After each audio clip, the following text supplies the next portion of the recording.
So, welcome to the next episode of Interviewing the Experts. Today, I am thrilled to be joined by Angela Schroeder, and we're going to be talking all things wellness. So, before we get into that, for those who don't know, my name's Joel Kirkland. I'm Managing Director of Focus on Workday. I lead a team of dedicated Workday recruiters. So, Angela, tell us a bit about yourself. Hi, Joel. Thanks for inviting me back again. Yes, I'm Angela. I've been part of the Workday ecosystem for about 2 decades now, with roles across consulting, teaching, and project management, and now customer success. More recently, I've been focusing on aligning wellness with high performance, and that's both inside and outside of work.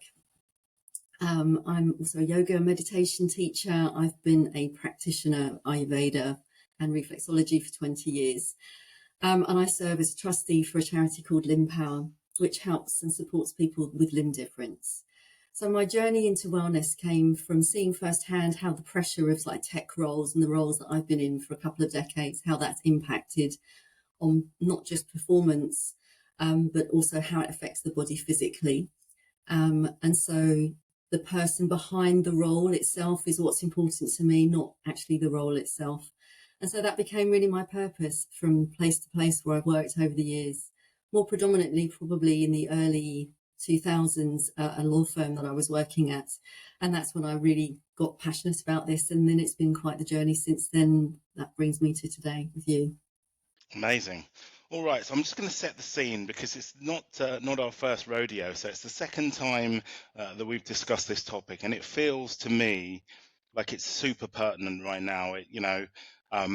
We're in a really interesting time over the last sort of 5, 6 years. The only constant has been change. I feel like we've been a little bit through the washing machine.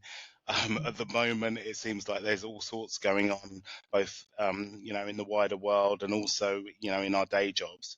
So, yeah, really relevant stuff. So let's kick off by talking about what do you think makes Workday professionals or anyone who's in an ERP ecosystem susceptible to stress or burnout, Angie? Yeah, I mean, I can definitely answer that question being in that environment. I think ERP professionals, especially those working in the high pressure ecosystems like Workday, they often carry a lot of weight of responsibility. So we're balancing go lives, stakeholder expectations, we're shifting timelines, we're supporting change in an organization. And the stress peaks at predictable times and not predictable times. So moments during implementations where with system issues, or perhaps after big organizational changes and restructures or layoffs. And it's often missed in that sort of chronic low level stress build up where we're always on. So that mindset is always on. So we've got back to back meetings and we feel like we need to kind of be on it and the expert 24/7. And that leads to depletion over time. So, what are the signs of stress or burnout?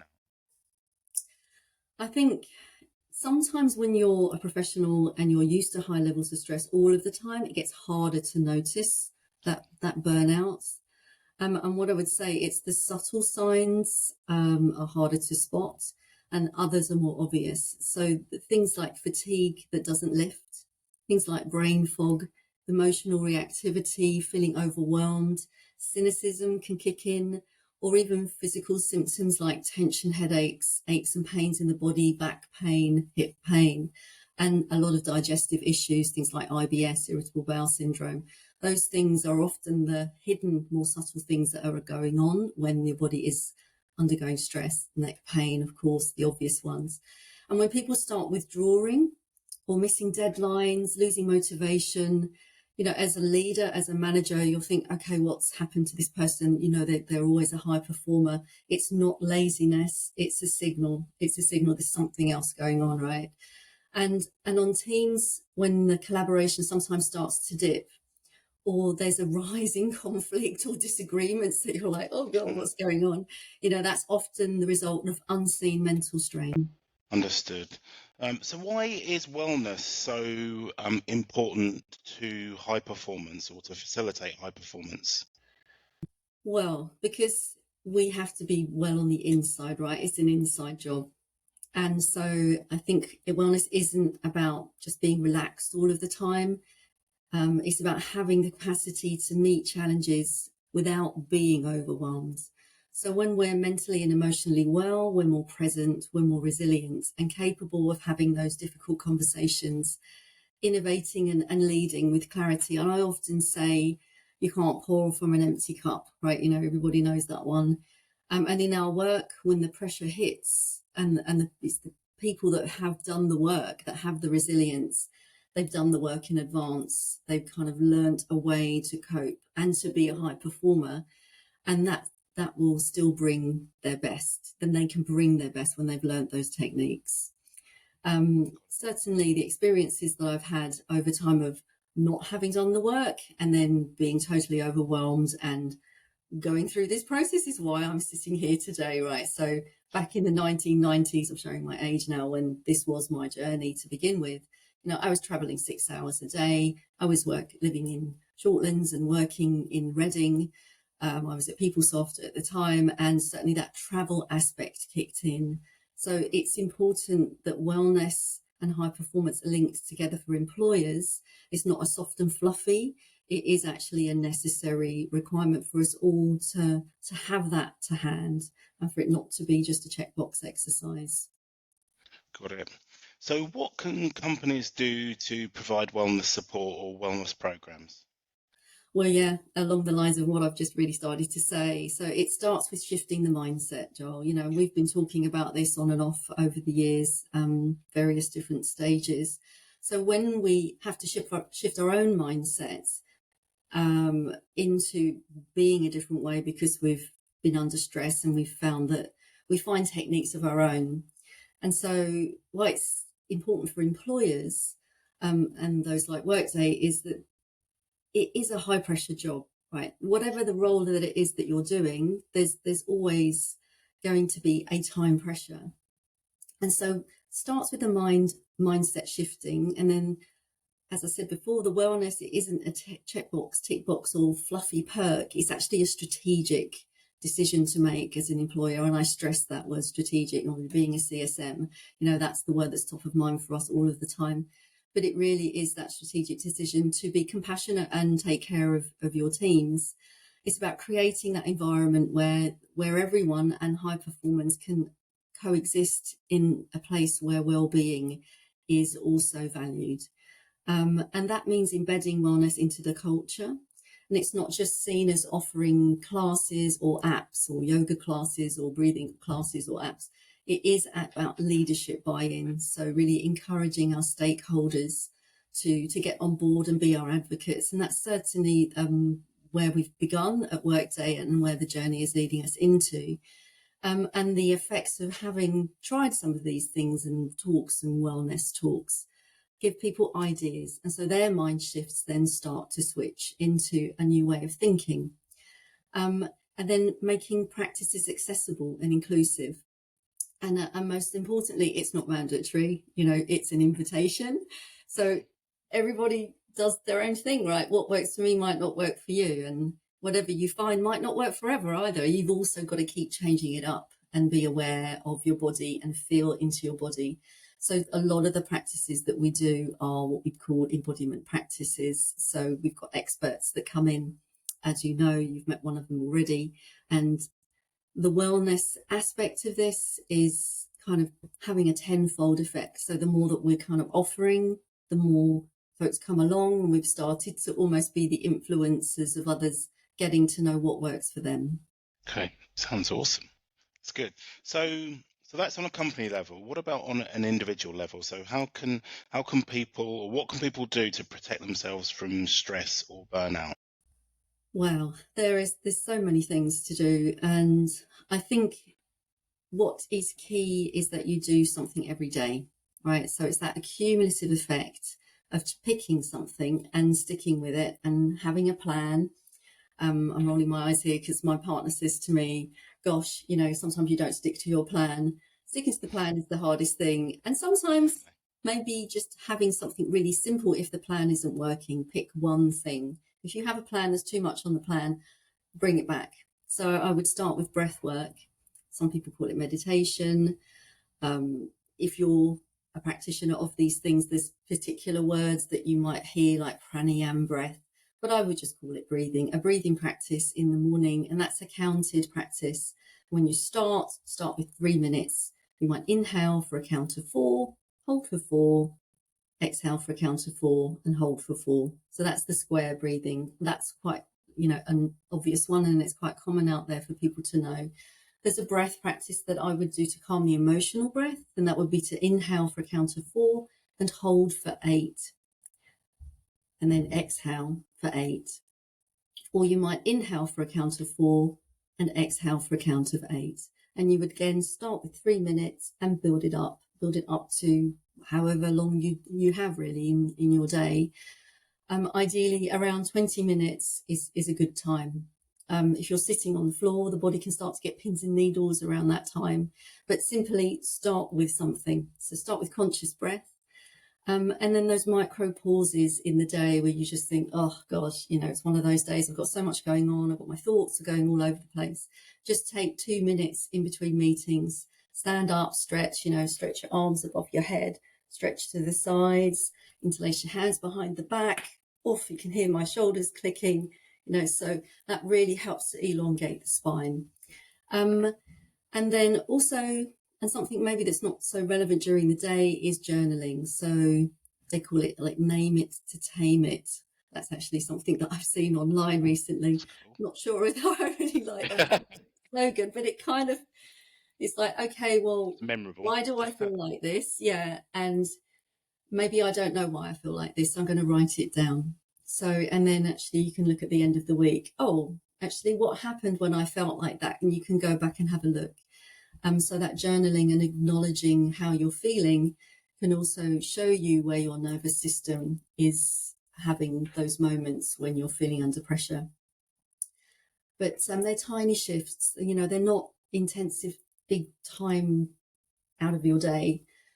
Although you might want to go for a walk, a simple thing, go out, get some fresh air. You might want to go, you guys have been in Brighton, so you're lucky you've got the beach nearby. Certainly anything out in nature is a wonderful way to be, especially with the sun out too.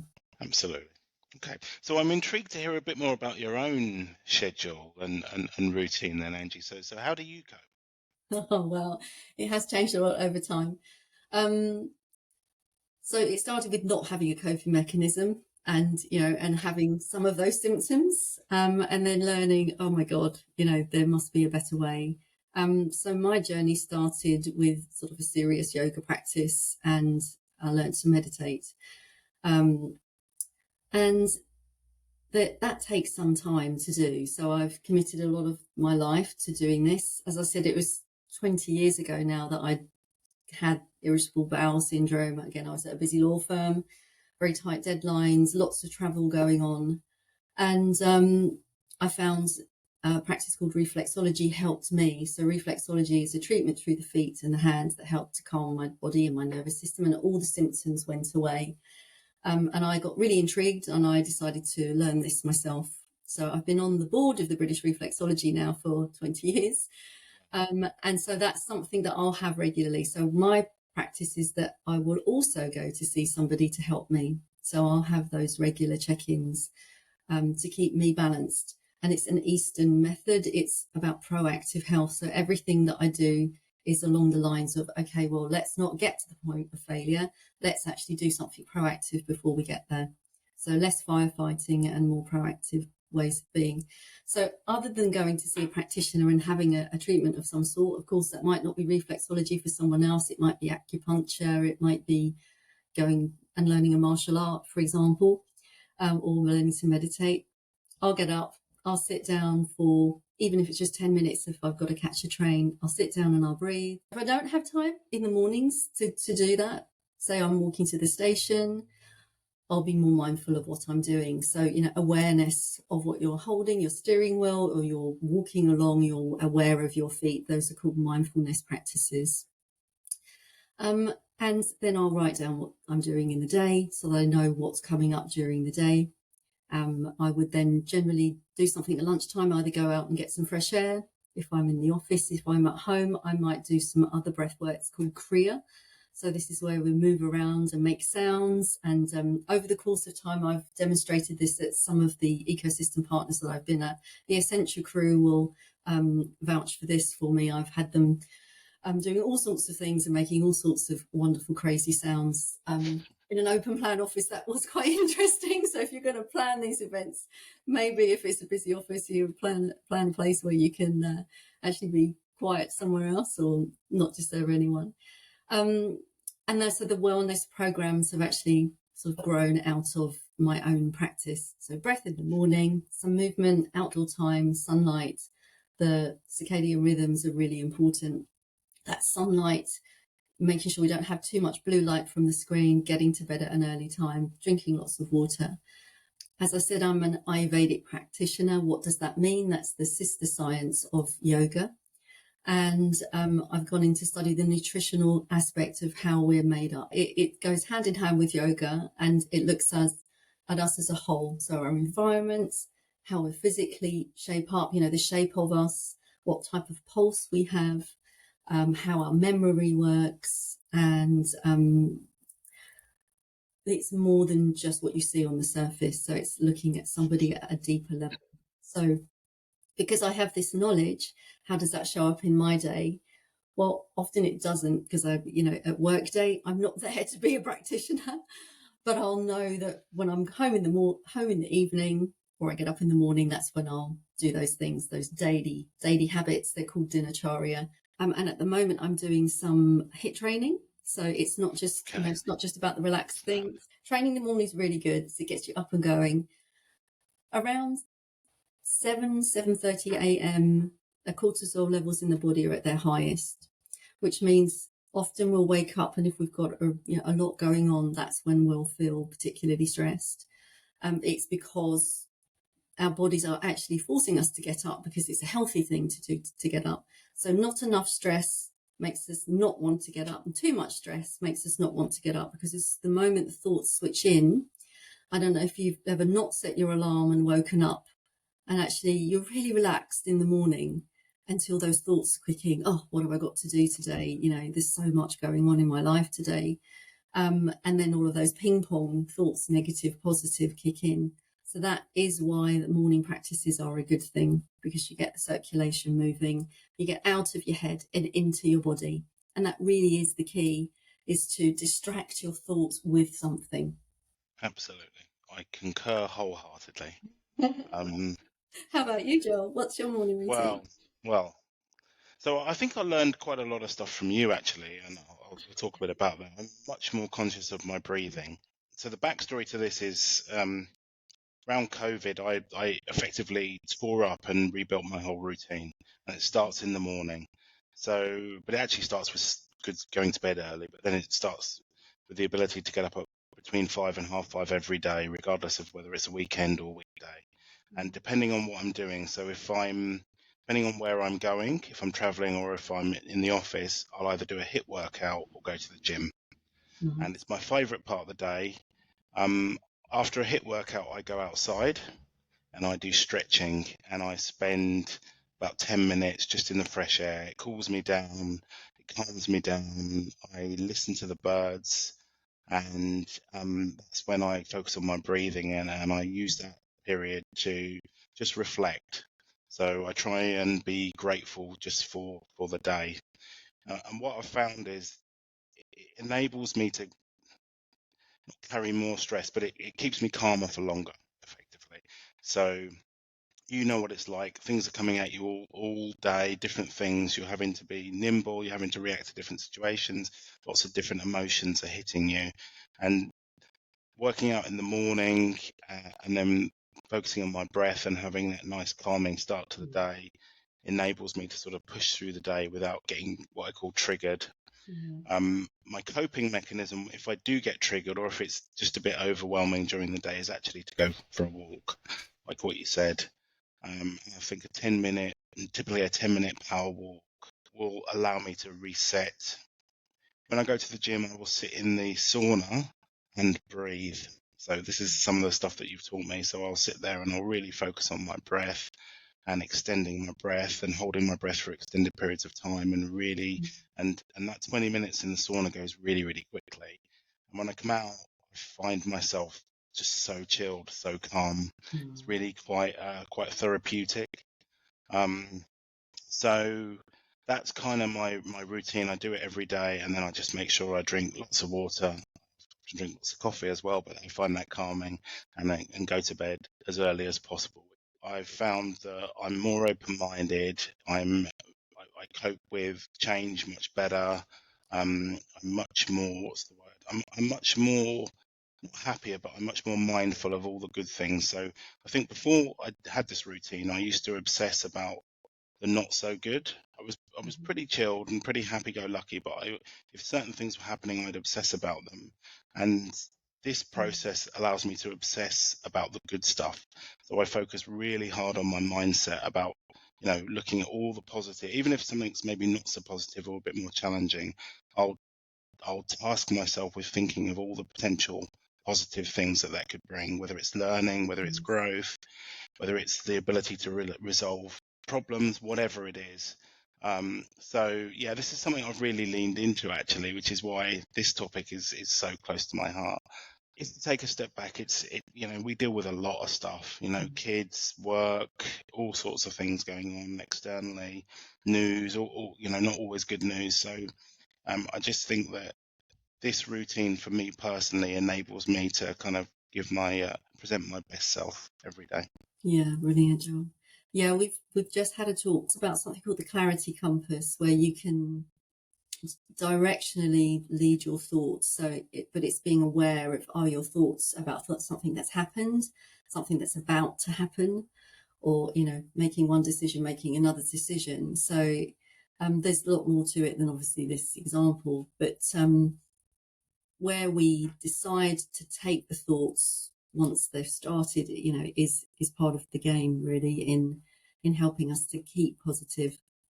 And the brain will naturally, if something isn't going well and you're also, feeling stressed and those moments of fatigue and burnout, the thoughts start to spiral downwards. And so the reason to do all of this, the reason that any of this is important and it's simple to do, is that so that downward doesn't happen and it becomes an upward movement. And so it's a physical upward movement or a breath upward movement. We start to shift the mindset in another direction, and that's a positive direction. And that really is a simple thing to say, but it often isn't an easy thing to do. No, it's really hard work. You have to dedicate yourself to it and practice it and practice it and practice it. I mean, I've been doing it for 5 years and I'm still trying to evolve it. I'm still looking at different ways, diet, sleep, all sorts of different things. It can be quite addictive actually, in a good way. Yeah. So let's summarize. I know we've got lost in our own routines, but let's have some final thoughts. So let's do a recap. So what are the signs of stress or burnout? So the signs of stress and burnout are those brain fog. It can be aches and pains in the body, headaches, when digestive issues for sure are a sure sign. There's more nerve endings in the gut than there are in the brain. So they call it the second brain. So anything to do with dietary issues is a sure sign. And also not being able to focus. So if that focus just doesn't stay focused for, obviously you're the company of focus, right? So if that focus isn't directional and maintained, and you're finding that after 30 seconds, what was I doing, but it's happening a lot, that's a sign of, I'm doing too much, I need to break. I need to have a break. Or maybe not say break, because we don't want to break our body. We say, I need to rest, and to rest and to be, and just to be present. How many windows do we all have at any one time open on our laptops? Close down those windows and be present in the moment. Go out for a walk, go find an empty space, and in the office somewhere quiet. A lot of companies now have wellness rooms, so take a moment out. You are allowed to do that. We are human beings, and we are, in being exceptional at what we do and high performers, that does mean having a moment of pause. And that doesn't mean that there's a lack of productivity. It means that we're rejuvenating, ready to be that high performer again and to be innovative and creative. So it's absolutely essential. And I think that into the future, I'd like to see more of this in place, genuinely put in place, and not necessarily put into games or gamified in any way, to actually genuinely be a simple human practice. No, I concur wholeheartedly. I think yeah, creating space, creating time to just, take a step back and just either breathe or go for a walk or have a glass of water is also a really good one. Yeah. Just very simple stuff, but it just resets and it just allows you to, take a moment, take a beat, as I call it. Sometimes you need to take a beat, and then you can go back to what you're doing and go back to something new with kind of renewed vigor. So, yeah, look, this is a topic we could talk for hours about. I know we're both really passionate about it. It's been an absolute pleasure to do the highlights again, and obviously things have moved on. I know you've gone more into it, and obviously I have, given what I've just explained about my routine. So thank you again, Angie, for coming on and sharing your wisdom on wellness. You're very welcome, Joel. Thank you so much for having me. And, like I said, these conversations matter so much, because wellness isn't separate from performance. It's that foundation that we need to bounce off of. And yeah, thank you for having me back.